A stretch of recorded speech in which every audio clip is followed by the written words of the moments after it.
Scene one, Apple, take one. What time is it? You want to get high? That's right.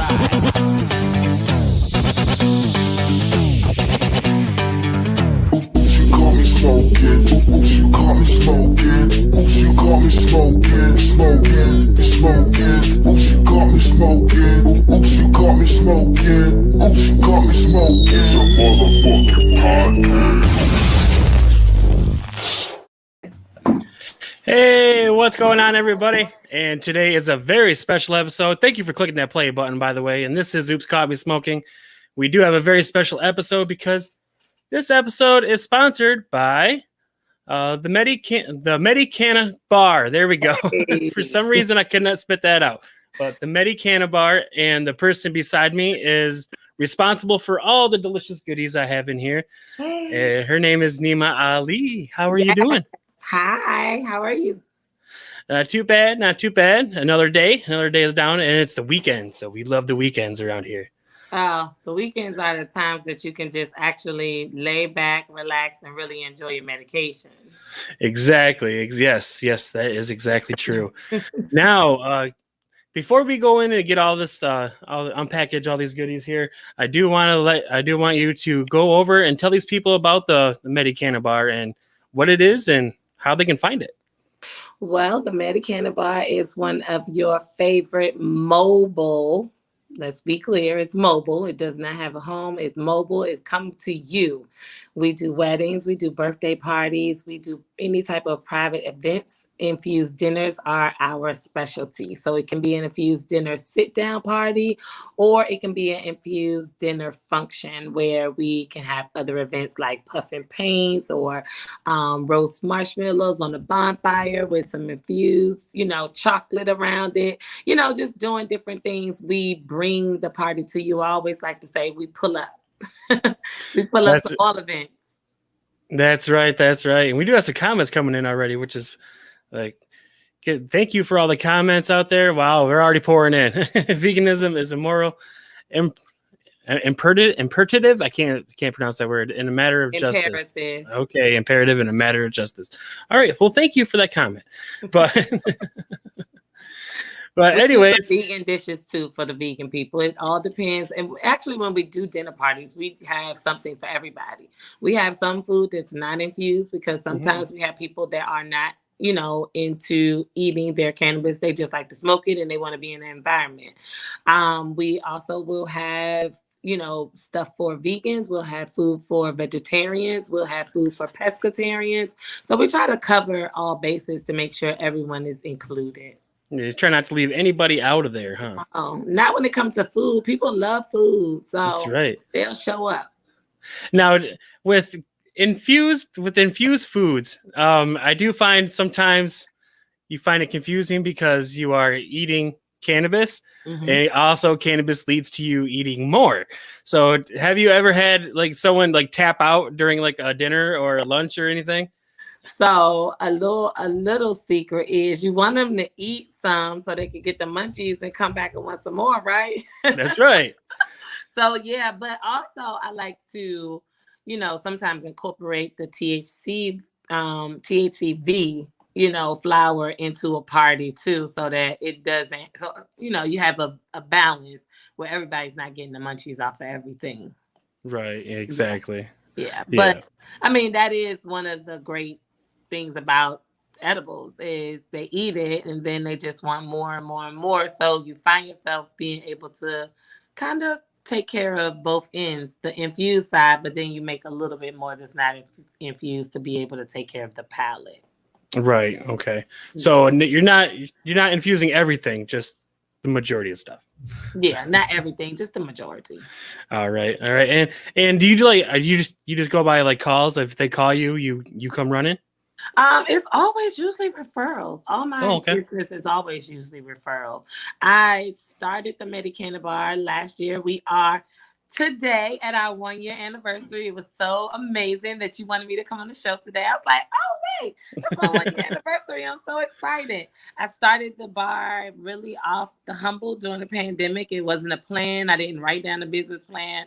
I worked in the cannabis industry, and one of the things that I always remember and know facts about doing business is you start your business and then you market your business, even if you don't have the product yet. You go ahead on the start. You want to get in front of the people. You want to let them know you have a presence, and you want to put yourself out there. With myself, with the Medi Canna bar, I was living in Jamaica, and during the pandemic, I had to make a decision. Do I want to stay in the U.S. in quarantine, or do I want to go back to Jamaica? During the time, I didn't smoke any weed. I just only kind of did edibles. If I did, a lot of anything, it was really just edibles. And I was making myself an infused stir fry at home. And I went live. I did a little video on my story and was like, infused shrimp stir fry. Who wants some? Right. Wait, hook me up on that. Yes. And from that actual video, I got 5 orders my first day. Then the second day, I had like 7 orders, and it just kept kind of going up. And from there, I was posting about it. I did some shrimp scampi ones. I did some vegan ones with just vegetables only, no shrimp. I did some salmon.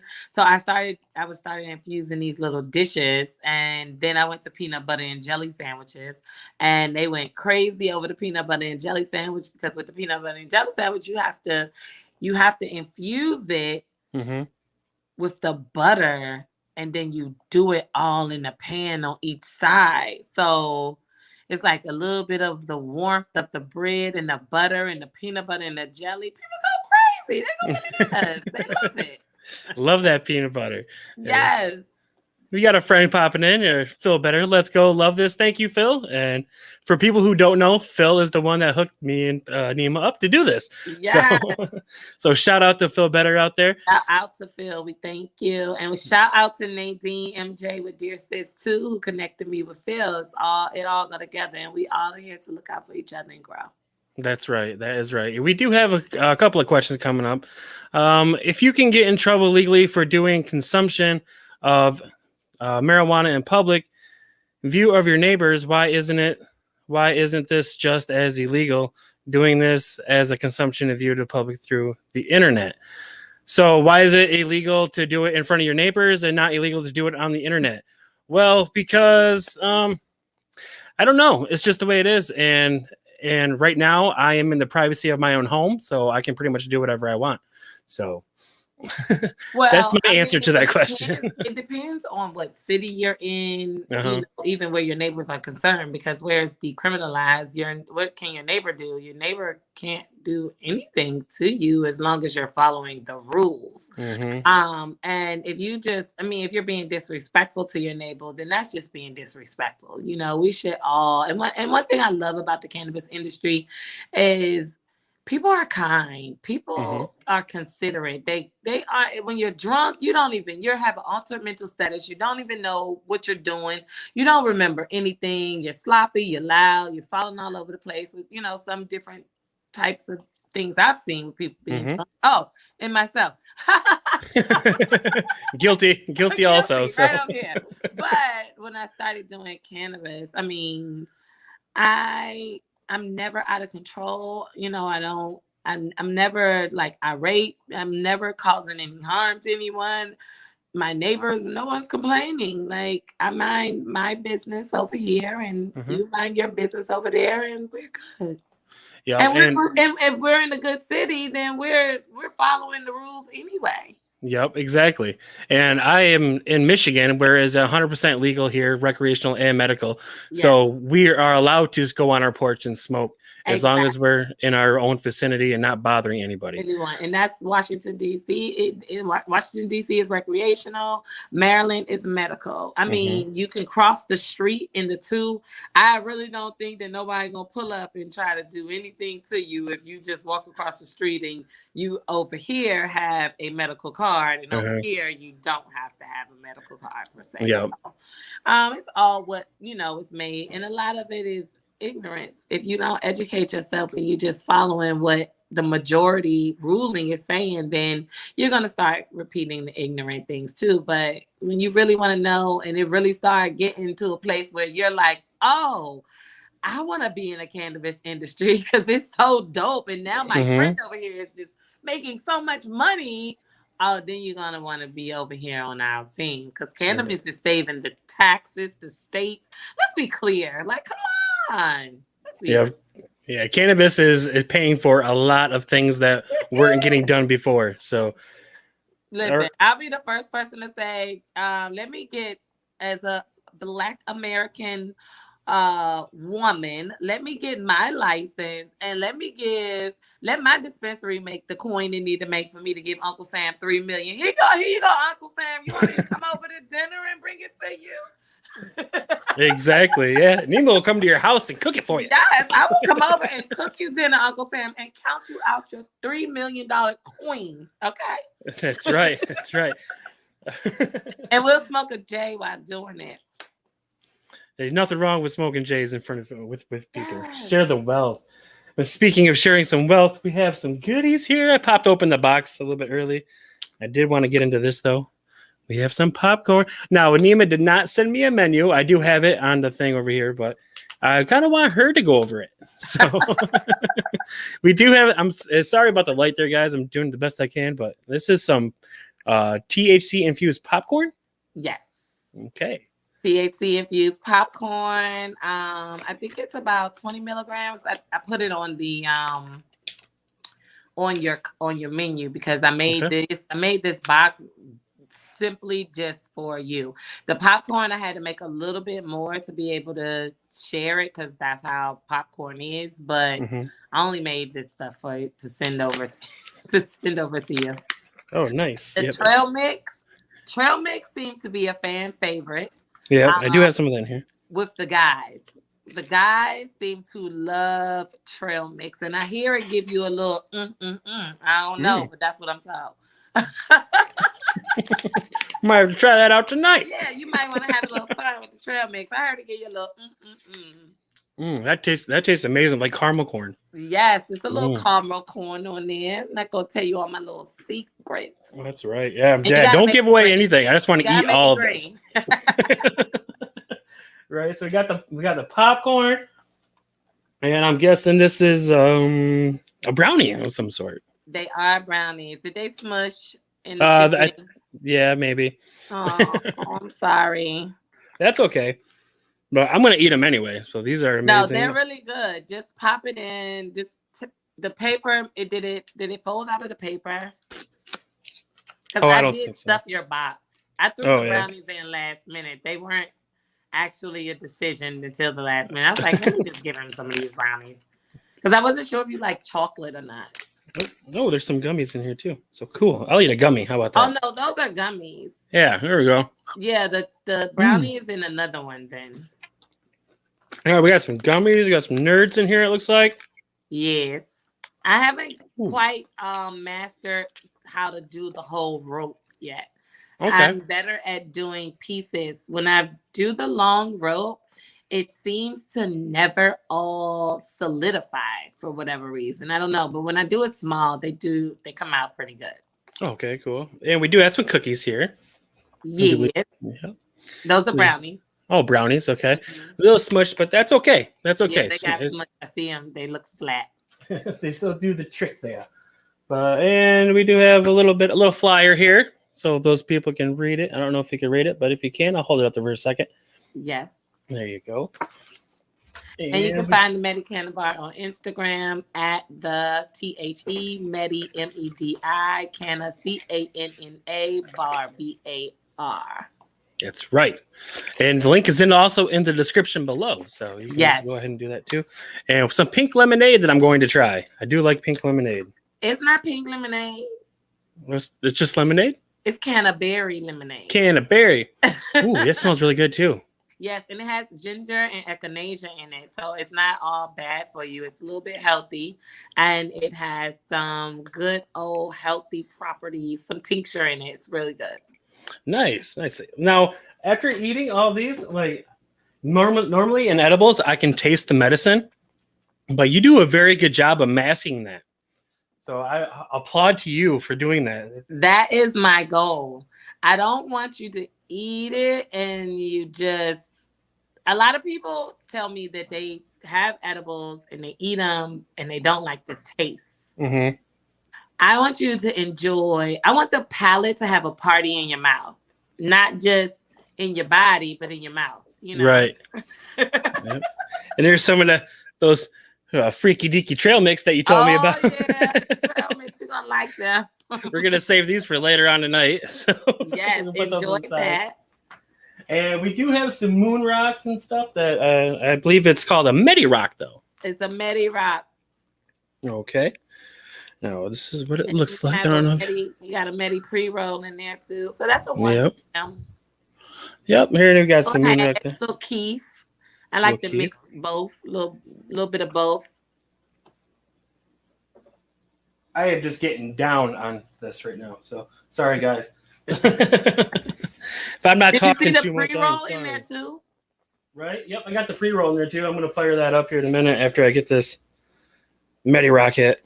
So the pre-roll it's about 2 grams of flour rolled in there, and then about a half a gram of keef on the outside.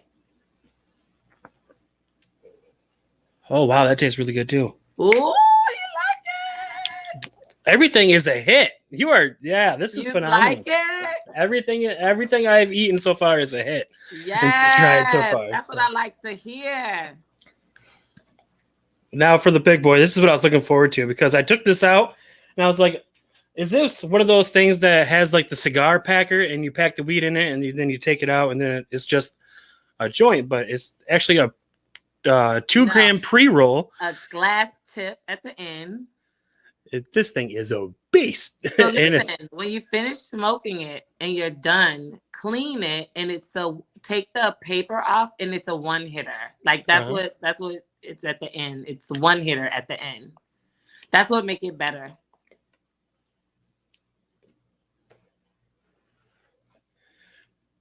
I might need a torch for this one. Hold on. That torch going. There we go. That's what we use.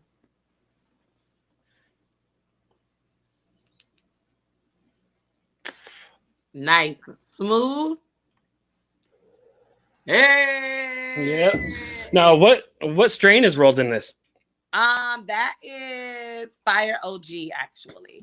Nice. That's nice. my pre-roll. I like to do Fire OG or San Fernando Valley right now. Those are the strains I can afford a lot of.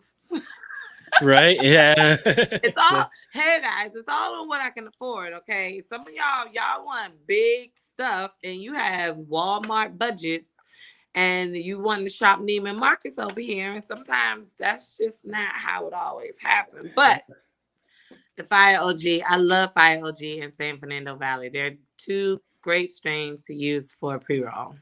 Yes, they are. And that is like everything in here is a hit. I am like We recommend it. We smoking recommended.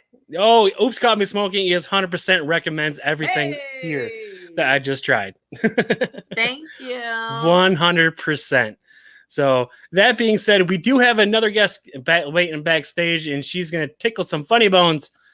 We do have the very hilarious, here we go, Ameera Abu-alsaoud. Did I say that correctly? Hey, Ameera, how you doing, girl? Hi, I'm good. How are you guys? Good. Did I get your name right?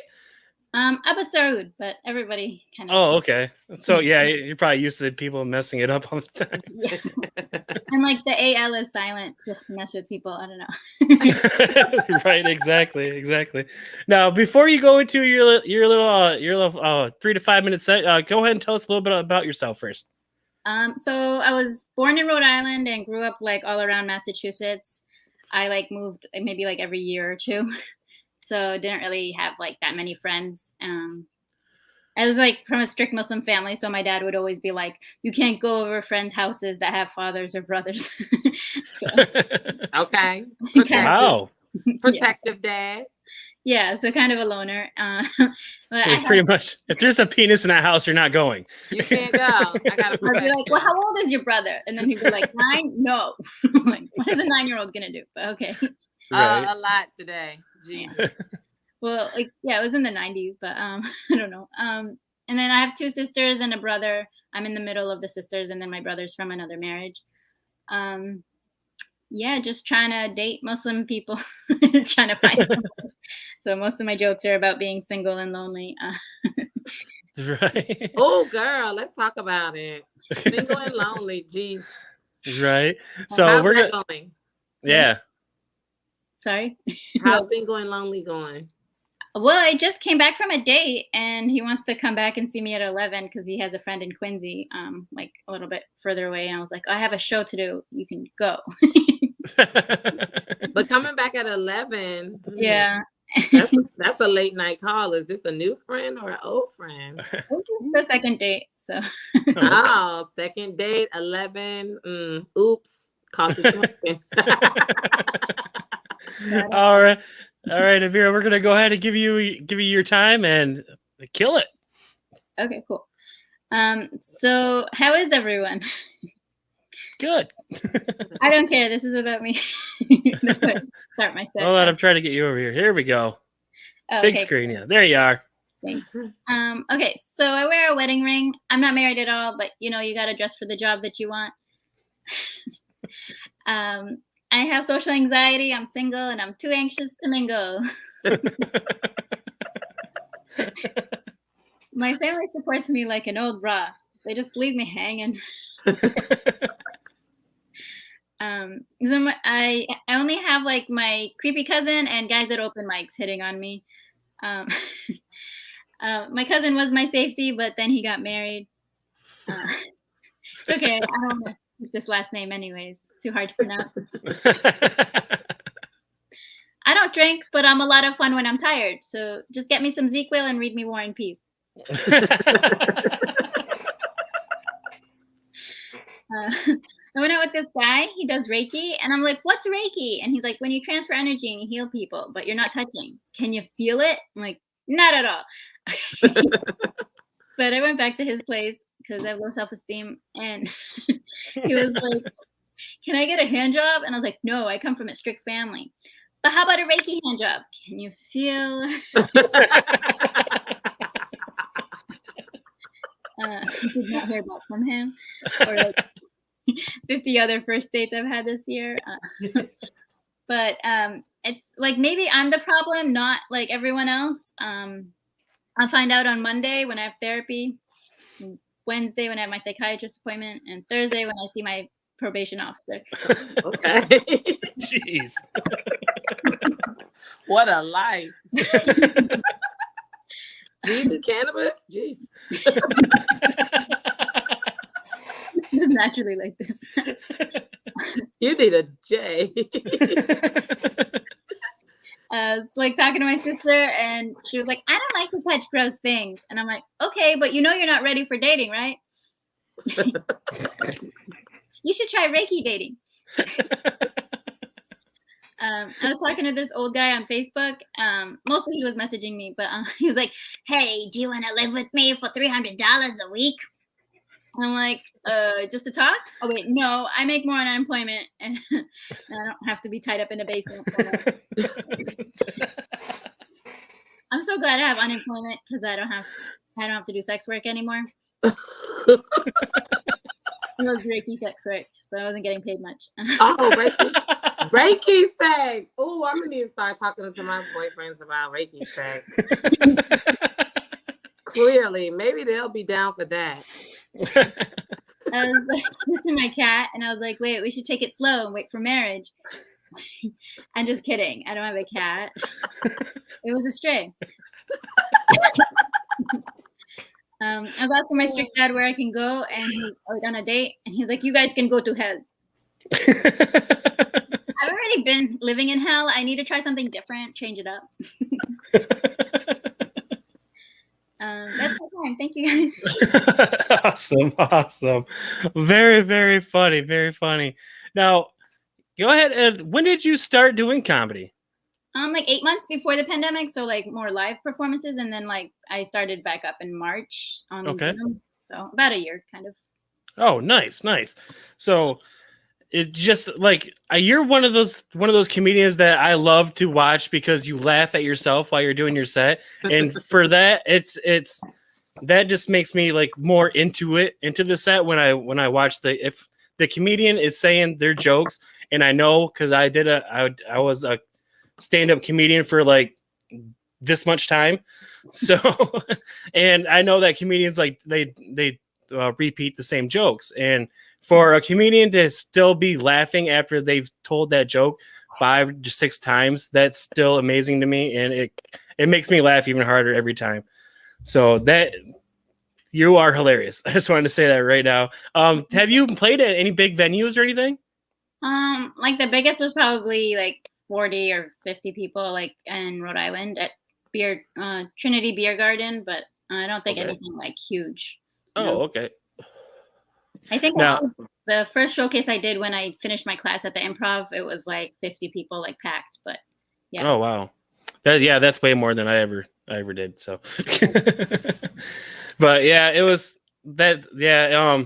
So, what made you decide that I want to be a comedian? I feel like I was a really big fan growing up, like watching Comedy Central and stuff, and I always liked the feeling like even when you're a kid, you're not really that stressed, like you don't have a job or anything, but like it still makes you happy, and I would like to like make others happy, and then especially if they are having a hard day, and then it makes you even more like more pride, like if you like took them out of the bad mood, like wow, I'm really talented. Right. And then also my family was like, so like I don't know why, but like I had my brain switched to like, let's look at the funny side of this instead of like negative or whatever. So I would write things down as I was a child. I'm like, this is too funny to keep to myself, like and I have the courage one day I will tell others. Right, exactly. Right, that's good. That's a good way to turn things around too. Yeah, exactly. Now, what's it like being on stage? Is it nerve-wracking? Or at first was it nerve-wracking, or did you just like fall right into place? No, I had a lot of stage fright. I would even like write my set on my hand, like, and try to subtly look down and be like, so, like, But now I memorized it because like Zoom, you can do like 5 in a day or whatever, even more. But like, so I like said it so many times. But, like, I think it's so much work to go in person mics, like to like if I don't drive, it's a lot of hustle. So. Yeah, Right. and I had social anxiety and like agoraphobia, so I didn't really even like leaving the house. So I would just like shake up like on stage. Like I just had a show at the end of July, and I was like shaking for like half my set, and then I was like, okay, I'm feeling better. They're laughing, and then I just started shaking up again, and I was like, okay, that's the end of my set. Like I did 8.5 minutes. Oh wow. Wow. So, yeah, that's amazing. Even though you get on stage and you have social anxiety too, you still have the courage to do it. Yeah, that's hard. Yeah. Neema, do you have any questions for Ameera?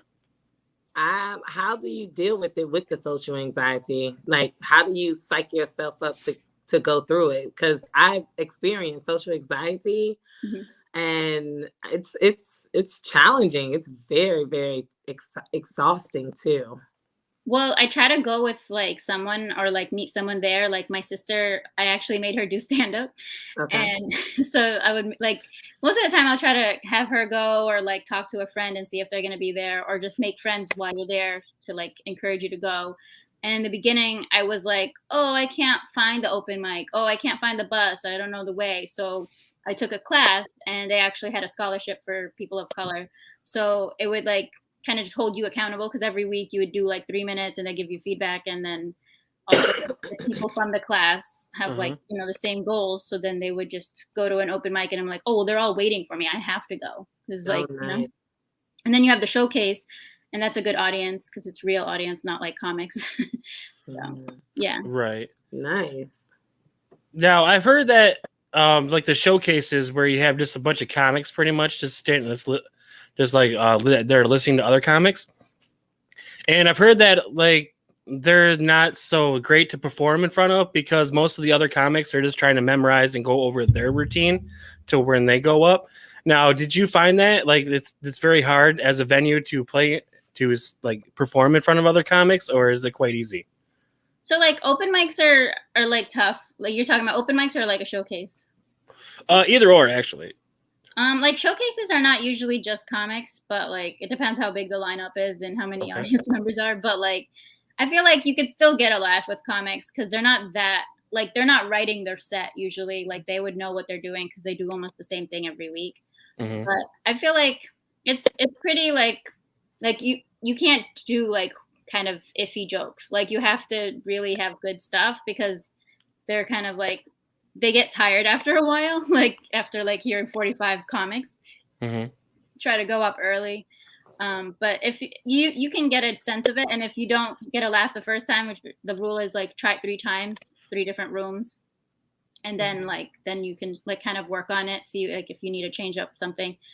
But I think it's still like you get a good gauge on it because even if you get like then maybe there's some promise with that, you know. But if you Right. get dead silence, it might be racist or offensive and just something wrong or just not funny or your delivery, your timing. I don't know. Right. Right. That seems challenging. Do you feel like you get a lot of your comics from people or from yourself? Just like jokes about yourself. Well, I do self-deprecating jokes, but I have like a 5-minute set about my dad. Uh, so like I like to make fun of him a lot. I have some like family jokes, like sisters and like nephew, because I share a room with my nephew. Um, so I like make fun of like I'm like an equal opportunity joker. Anybody can get.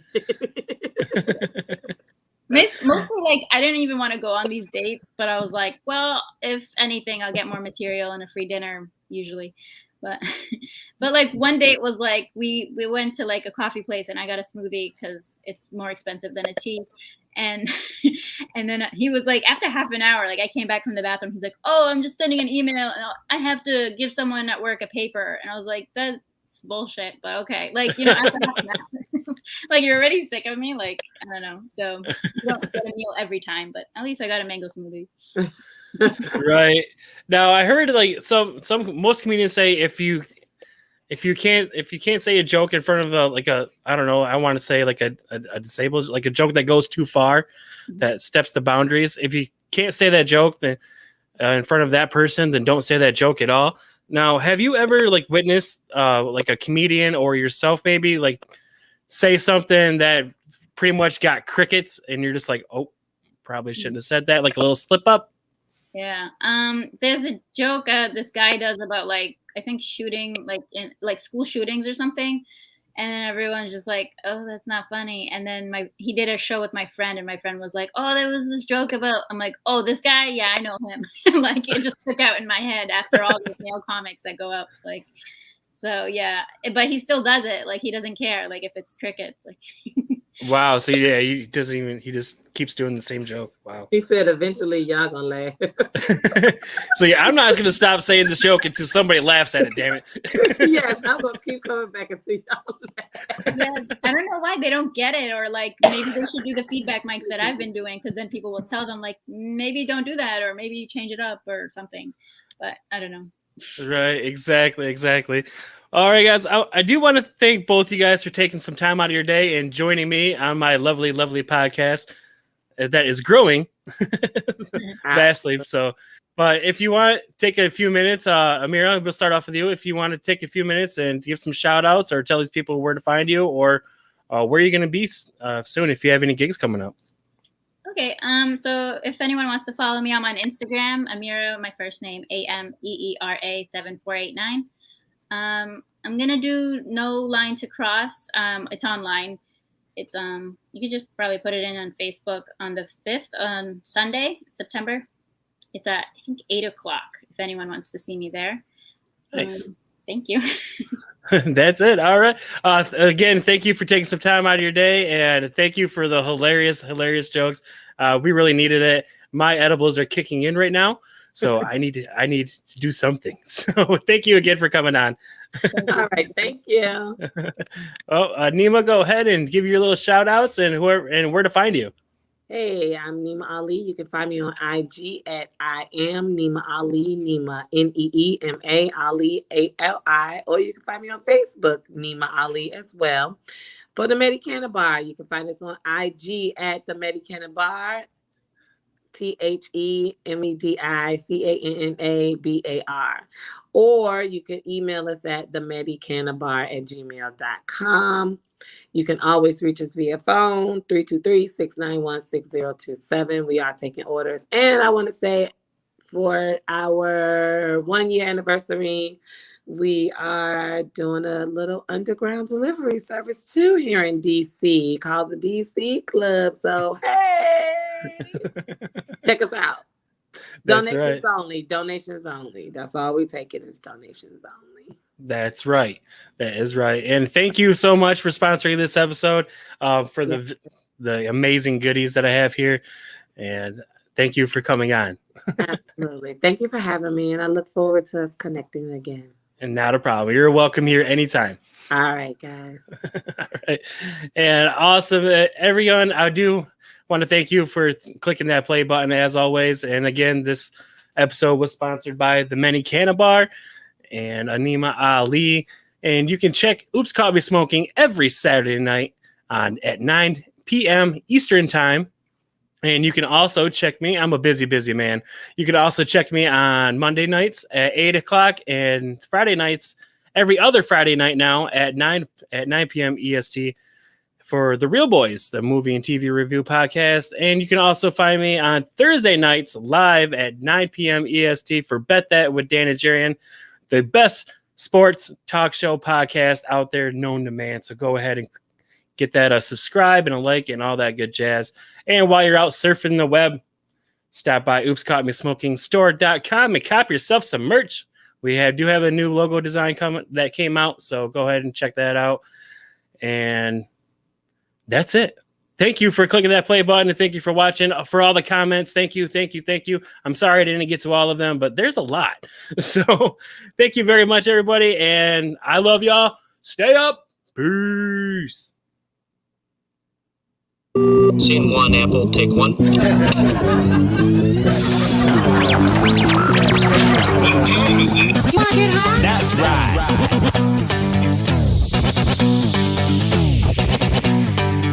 You got me smoking. You got me smoking. You got me smoking. You got me smoking. You got me smoking. You got me smoking. It's a motherfucking podcast.